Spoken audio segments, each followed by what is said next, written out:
Is doctor Deepti from Shakuntalam holistic homeopathy.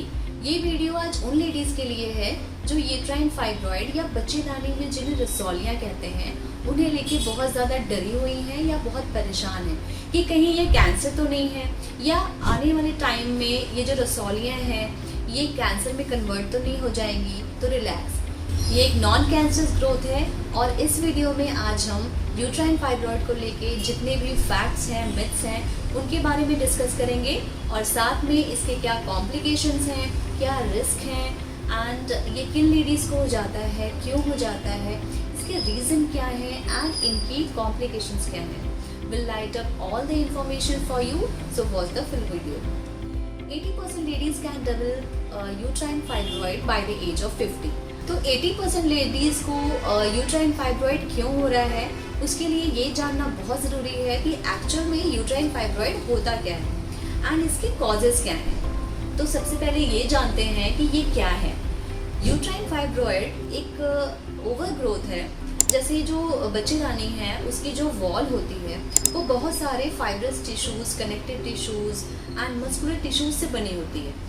तो जब भी इन टिश्यूज़ में किसी भी टाइप का ओवर ग्रोथ होता है तो ये रसौली का फॉर्म, फाइब्रॉइड का फॉर्म ले लेती हैं और ये बच्चेदानी के अंदर एंड एज वेल एज ये बच्चेदानी के ऊपर भी डेवलप हो जाती हैं। अब इनके डेवलप होने का, इनके फॉर्मेशन का कॉज क्या है, तो ये पाया गया है कि जो भी लेडीज़ की हेरिडिटी है, यानी उनके फैमिली हिस्ट्री में उनकी मदर को, उनकी ग्रैंड मदर को या उनकी ग्रैंड मदर की ग्रैंड मदर को या मदर को, जिनको भी ये हेरिडिटी चली आ रही है बच्चेदानी की रसौलियाँ होने का, तो उनके अंदर ये जो चांसेस हैं वो 80 to 90% बढ़ जाते हैं कि ऐसी लेडीज़ जिनकी फैमिली हिस्ट्री में रसौली रही है तो उन्हें भी रसौली होने के चांसेस हैं। जो सेकेंड रीज़न है वो है हार्मोनल इम्बैलेंस।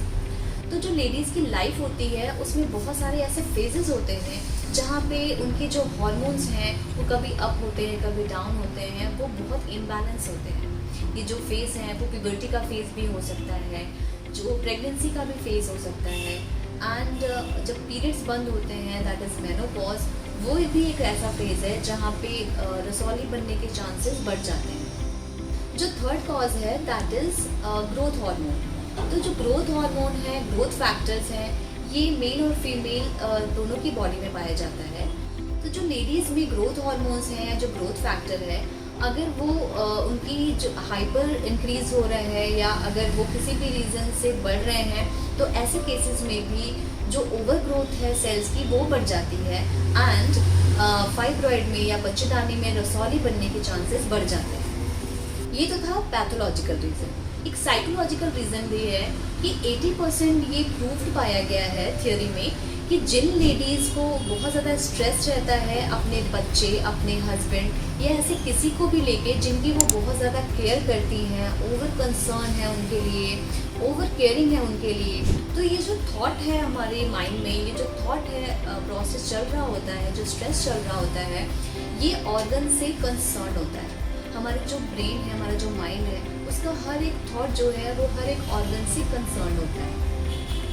तो ये देखा गया है कि जो बच्चेदानी है that is known for the nurturing and caring and child birth. So nourishment, caring सब बच्चेदानी में होता है। तो जब भी लेडीज़ के अंदर कोई ऐसा बहुत ज़्यादा थॉट ग्रो कर रहा होता है माइंड में, बहुत ज़्यादा परेशान या ओवर कंसर्न होता है, तो वो एज एन इनसिक्योरिटी बच्चेदानी में एक ओवर ग्रोथ का फॉर्म ले लेती है और फाइब्रॉइड डेवलप हो जाता है।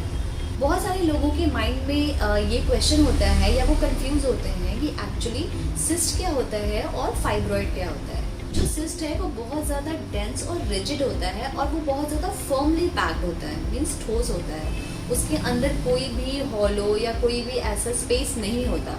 लेकिन ये ज़्यादातर पाया गया है कि जो सिस्ट है वो अंडेदानी में ग्रो करती है, बच्चेदानी में मेनली फाइब्रॉइड ही ग्रो करते हैं। एंड फाइब्रॉइड में क्या होता है कि अंदर एक स्पेस होता है जिसमें किसी भी टाइप का लिक्विड फील्ड होता है, जिसे आमतौर पे हम पानी वाली रसौलियाँ कहते हैं, या वो ब्लड फील्ड भी होता है जिसे हम आमतौर पे खून वाली रसौली कहते हैं। तो दोनों रसौलियाँ होम्योपैथिकली ठीक होने की टेंडेंसी रखती हैं। जो पानी वाली रसौली है वो थोड़ी जल्दी ठीक हो जाती है, और जो खून वाली रसौली है वो थोड़ा हार्ड होती है, इसलिए वो थोड़ा और टाइम लेती है। बहुत सारे लोग, बहुत सारी लेडीज़ इस चीज़ को लेके बहुत ज़्यादा कंफ्यूज रहती हैं कि बच्चेदानी में अगर रसौली है तो क्या हम प्रेगनेंसी कंसीव कर सकते हैं, या ये किसी भी टाइप का इनफर्टिलिटी तो कॉज नहीं करेगी। तो ये सारे क्वेश्चंस को मैं डिस्कस करूँगी। जो बच्चेदानी में रसौली होती है, एक्चुअल में क्या होता है, उसकी 4 पोजीशंस होती हैं। मीन्स ये बच्चेदानी में 4 अलग अलग पोजीशंस पे ग्रो करती है। तो उनकी पोजीशन क्या है, उनका साइज़ क्या है, ये डिपेंड करता है कि ये सारे क्वेश्चंस जो हैं इसके आंसर्स क्या हैं। तो लेट मी डिस्कस कि इनकी पहले पोजीशंस क्या है। तो डिपेंडिंग ऑन द पोजीशन, जो सबसे ज़्यादा कॉमन और सबसे ज़्यादा आमतौर पे होने वाला फाइब्रॉइड होता है, दैट इज़ इंट्राम्यूरल।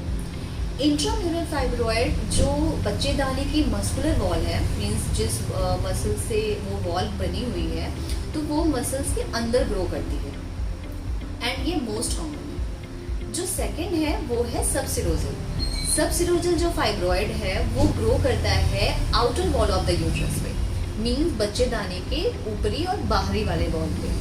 उसकी वजह से क्या होता है कि अगर उसका साइज़ बड़ा है या वो किसी ऑर्गन से अटैच हो रहा है, तो वो आसपास के जो ऑर्गन हैं उनको डिस्टर्ब करता है। जो थर्ड टाइप है वो है सबम्यूकोजल। जो सबम्यूकोजल फाइब्रॉइड है वो बच्चेदानी की जो इनर लाइनिंग होती है वो वहाँ पे डेवलप करता है, और वहाँ डेवलप होने की वजह से वो जो फाइब्रॉइड है वो बच्चेदानी के अंदर भी प्रोड्यूस कर सकता है।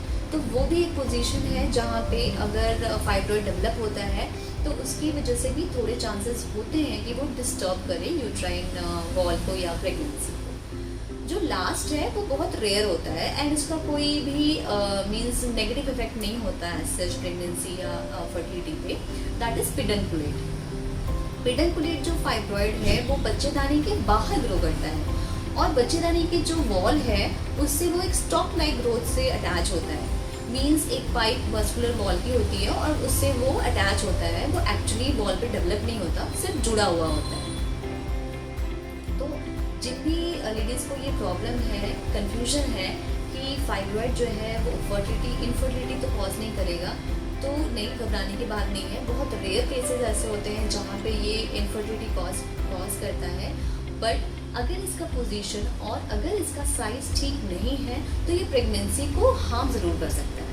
मींस कुछ केसेस में अगर साइज़ बहुत बड़ा है तो एबॉर्शन भी हो सकता है, क्योंकि बच्चे को ग्रो करने के लिए स्पेस नहीं मिलता, depending on the position. And कुछ केसेस में क्या होता है कि जो बच्चे की ग्रोथ के बाद जो प्रेजेंटेशन होती है वो डिस्टर्ब हो जाती है।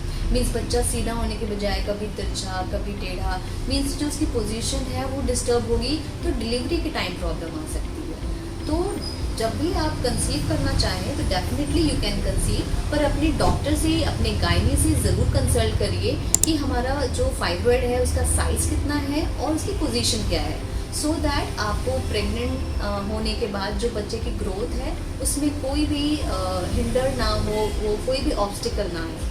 तो अगर हम साइन और सिम्टम्स की बात करें तो जिन लेडीज़ को फाइब्रॉइड की प्रॉब्लम हो सकती है उनके अंदर ये सिम्टम्स देखे गए हैं कि 80% लेडीज़ को हैवी मेंसेस या हैवी प्रोलॉन्ग्ड मेंस्ट्रुअल पीरियड आते हैं, बहुत ज़्यादा फ्लो आता है। लेकिन कुछ केसेस में ये भी देखा गया है कि उन्हें, कुछ लेडीज़ को मेंसेस नहीं आते, like they can also suffer from amenorrhoea, but most cases में heavy and prolonged menstrual bleeding होगी। जो पेल्विक एरिया है, जो बच्चेदानी वाला एरिया है, वहाँ पे बहुत ज़्यादा प्रेशर और बहुत ज़्यादा पेन फील होता है, एंड कुछ लेडीज़ को कॉन्स्टिपेशन भी होता है, and back pain, leg pain, ये बहुत कॉमन सिम्टम है। तो अगर किसी लेडीज़ को ये सारे सिम्टम्स आ रहे हैं तो प्लीज़ अपना अल्ट्रासोनोग्राफी करवाइए, और अगर आपके रसौलियों का साइज़ छोटा है, 3 to 4 सेंटीमीटर भी अगर आता है, तो आप होम्योपैथिक मेडिसिन ट्राई करिए और रसौलियाँ आपकी जड़ से ख़त्म हो जाएंगी। बहुत सारे ये पूछते हैं कि हम प्रिकॉशंस क्या लें, या हमें क्या खाना चाहिए, या हमें क्या नहीं खाना चाहिए। तो जो रसौलियों को बड़ा करने में, मतलब अगर किसी लेडीज़ को रसौलियाँ हैं तो उनकी साइज़ को बड़ा करने में जो सबसे इम्पॉर्टेंट रोल होता है वो होता है एस्ट्रोजन का। तो हमें ऐसी डाइट लेनी चाहिए जिसमें एस्ट्रोजन का जो लेवल है वो डाउन हो, और एस्ट्रोजन की वजह से जो रसौलियाँ हैं वो बड़ी ना हो। तो जो ऐसे डाइट्स हैं उसमें जो जिनमें एस्ट्रोजन ज़्यादा पाया गया है वो हमें अपनी डाइट में स्ट्रिक्ट करना है, वो हमें कम से कम लेना है। फॉर एग्जांपल फ्लैक्स सीड हो गए, गार्लिक है, सोया है, सोया बीन्स हैं, एंड प्रोसेस मीट है नहीं लेनी चाहिए, अल्कोहल नहीं लेना चाहिए, बियर, वाइन, ये चीज़ें अवॉइड, जितना ज़्यादा अवॉइड कर सके उतना ज़्यादा अवॉइड करना चाहिए। तो डाइट में ये सारी चीज़ें स्ट्रिक्ट करके आप एक एटलीस्ट अपनी फॉर्मेशन को या जो साइज़ है उसकी ग्रोथ को बढ़ने से आप रोक सकती हैं। तो अगर रसौलियों का साइज़ छोटा है और आपको ज़्यादा प्रॉब्लम नहीं आ रही है एंड आपका मेनोपॉज का टाइम आ रहा है, तो please don't Hari for the operation. आप वेट करिए। कभी कभी जब मेनोपॉज होता है, एस्ट्रोजनल लेवल डाउन होता है, तो रसौलियाँ अगर छोटी हैं तो वो अपने आप ही ख़त्म हो जाती हैं। तो परेशान होने की ज़रूरत नहीं है। अगर आपको लगता है तो रैदर गोइंग फॉर ऑपरेशन आप मेडिसिन से उन्हें ठीक करिए। And depending on the size 6 से 8 महीने लगते हैं रसौली को ठीक होने में। अगर साइज़ बहुत ज़्यादा है, 5 सेंटीमीटर है, 8 सेंटीमीटर है, तो डेफिनेटली मेडिसिन को टाइम लगेगा। बट अगर 2 से 3 सेंटीमीटर तक की रसौली है तो वो बहुत जल्दी डिजॉल्व हो जाती है। अब आते हैं होम्योपैथी मेडिसिन पे। तो जो होम्योपैथी मेडिसिन हैं वो सेलेक्ट करना डिपेंड करता है कि ऑब्वियसली कॉन्स्टिट्यूशनल मेडिसिन सेलेक्ट करनी चाहिए कि पेशेंट का नेचर क्या है, उसका डिस्पोजिशन क्या है, पैथोलॉजी क्या कहती है, ओरिजिन कैसा है, कौन सी रसौली है एंड उसका पोजीशन क्या है एंड साइज़ क्या है। तो depending on the constitution of the patient जो बहुत टॉप ग्रेड मेडिसिन आती हैं जो वेल नोन है, वो पल्साटिला है, कैल्केरिया कार्ब है, सीपिया है, एंड बहुत सिमिसिफिगा है, कोलोफाइलम है, कैल्केरिया आयोड है। मींस अगर हम पोटेंसी में देखें तो बहुत सारी मेडिसिन हैं एंड ये आपके डॉक्टर की ड्यूटी है कि वो आपको आपके पर्सनालिटी के अकॉर्डिंग कौन सी मेडिसिन सिलेक्ट करके देते हैं। फ्रैक्सिलिस अमेरिकाना मदर टिंचर है, ऑरेलियो नाट्रोनेटम है, ये आप 3x में भी यूज़ कर सकते हैं एंड आप मदर टिंचर एंड पोटेंसी भी यूज़ कर सकते हैं। तो ये जो 2 मेडिसिन हैं that is very common. And इसके अलावा और भी मेडिसिन हैं जो होम्योपैथी में मदर टिंचर्स एंड ट्रिचुरेशंस हैं जो यूज़ कर सकते हैं, जैसे थायोसिनम है 3x पावर में, ये भी फाइब्रॉइड को डिज़ोल्व करने की अच्छी पावर रखती है। तो ये कुछ मेडिसिन हैं जो मैं अपने पेशेंट्स में यूज़ करती हूँ। बट जो पोटेंसी मेडिसिन है वो बहुत इंपॉर्टेंट है and it's totally depend on the constitution of the patient. तो रसौली जैसी प्रॉब्लम के लिए डेफिनेटली आप अपने होम्योपैथिक फिजिशियन से ज़रूर कंसल्ट करें।